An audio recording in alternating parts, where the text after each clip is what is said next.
தெனாலிராமன் கதைகள். சூடுபட்ட புரோகிதர்கள். மன்னர் கிருஷ்ணதேவராயருக்கு அவருடைய தாயார் மேல் அன்பும் மரியாதையும் உண்டு.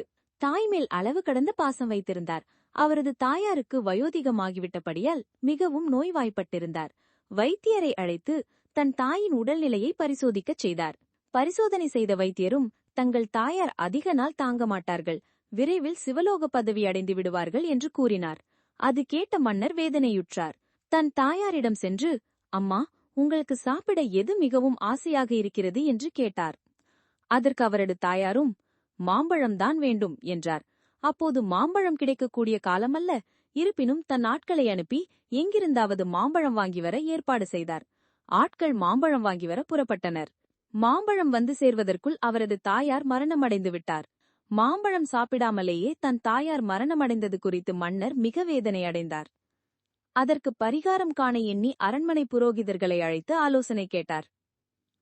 பேராசை பிடித்த புரோகிதர்களும் மாம்பழம் சாப்பிடாமல் இருந்ததால் அவரது ஆன்மா சாந்தியடைய தங்கத்தால் 108 மாங்கனிகளை செய்து 108 புரோகிதர்களுக்கு கொடுத்தால் சரியாகிவிடும் என்றனர். மன்னரும் அதற்கு சம்மதித்தார். 108 மாம்பழங்கள் தங்கத்தால் செய்ய ஏற்பாடு செய்தார்.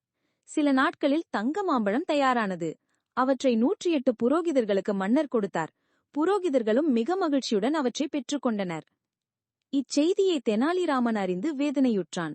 புரோகிதர்களுக்கு தக்க பாடம் கற்பிக்க எண்ணினான். அதன்படியும் செயலாற்ற துணிந்தான். புரோகிதர்களை சந்தித்தான். என் அம்மாவிற்கு திதி வருகிறது. அதற்கு தாங்கள் அனைவரும் வந்து புரோகிதம் பண்ணுங்கள். என்னால் முடிந்த அளவு தருகிறேன் என்றான். புரோகிதர்களும் மகிழ்ந்து தெனாலிராமன் வீட்டிற்கு வந்தனர். அவனும் புரோகிதர்களை வரவேற்று உட்காரச் செய்தான்.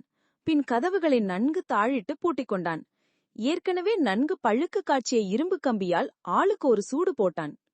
புரோகிதர்கள் ஐயோ அம்மாவ் என்று கதறினார்கள். பின் மன்னரிடம் சென்று முறையிட்டனர். இதை பார்த்த மன்னர் தெனாலிராமன் மீது அளவிலடங்கா கோபம் கொண்டார். பின் தன் பணியாட்களை அனுப்பி தெனாலிராமனை இழுத்து வரச் செய்தார். தெனாலிராமனை பார்த்ததும், ஏனடா புரோகிதர்களுக்கு இவ்வாறு சூடு போட்டா என்று கேட்டார். மன்னாதி மன்னா, என்னை மன்னிக்க வேண்டும்.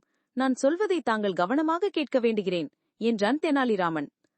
இதை கேட்ட மன்னர் கோபம் கொண்டு, என்னடா தெனாலிராமா, இது முட்டாள்தனமாக இருக்கிறதே என்றார். இல்லை அரசே, விளக்கமாக கூறுகிறேன், சற்று கேளுங்கள் என்றான். முன்பு தங்கள் தாயார் மாம்பழம் சாப்பிடாமல் இருந்ததால் அவர்கள் ஆன்மா சாந்தியடைய 108 பொன்மாங்கனிகள் 108 புரோகிதர்களுக்கு கொடுத்தால்தான் அவர்கள் ஆன்மா சாந்தியடையும் என்று கூறினார்களே. அதுபோலவே என் தாயாரின் வலிப்பு நோய்க்கு சூடு போட முடியாமல் போனதால் தான் இவர்களுக்கு சூடு போட்டேன் என்றான் தெனாலிராமன். இதை கேட்ட மன்னர் நகைத்து தெனாலிராமனை பாராட்டினார். புரோகிதர்களின் பேராசையையும் புரிந்து கொண்டார்.